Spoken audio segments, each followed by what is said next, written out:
You there! You rotten maggot! Get after him! You do not capture me!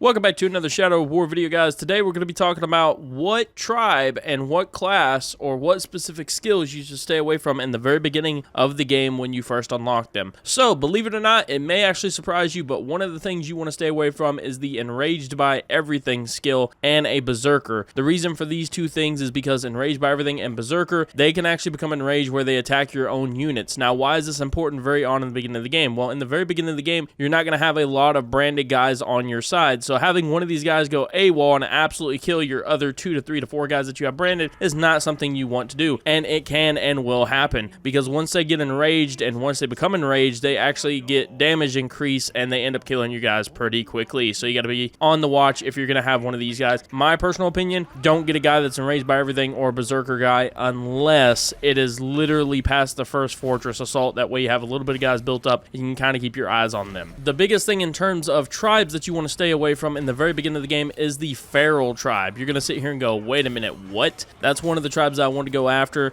that I want to have guys that road Caragors, etc., stuff like that. The reason why you don't want to go after this in the very early beginning of the game is because this will set up your game for failure in terms of using beasts in the game. So if you're just going to have feral guys in the beginning or recruit, whatever you recruit, whatever tribe you recruit, and whatever tribe you get in the very beginning of the game sets the rest of the nemesis generation of enemies that you're going to encounter. So for instance, if you get a guy who is feral tribe and he's going to be summoning packs of Caragors, you're going to have a lot of guys who are going to generate that essentially go against Caragors. Once you get later on in the game and you have multiple types of tribe people in your tribe, then tribe people that you have recruited, then it's a little bit different, and the game goes based off different people that you have and stuff like that. But in the very beginning, don't get a feral guy. If you can, avoid these guys, because it's essentially going to not just make beasts for them useless, but any Caragors and stuff like that that you get, it's going to make useless too, and you really don't want that going into a battle in the very early beginning of the game, because beast is one of the most powerful things you can have in the very early beginning of the game.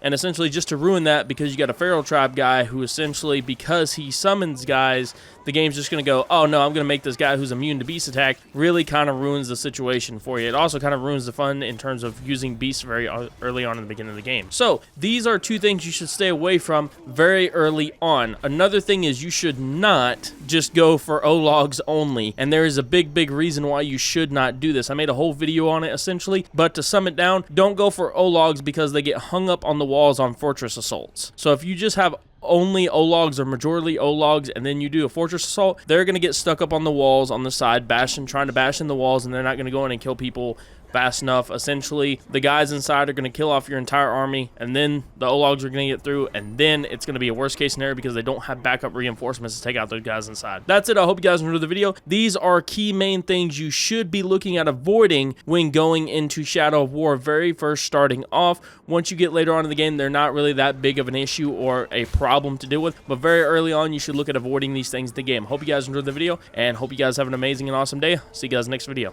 Peace.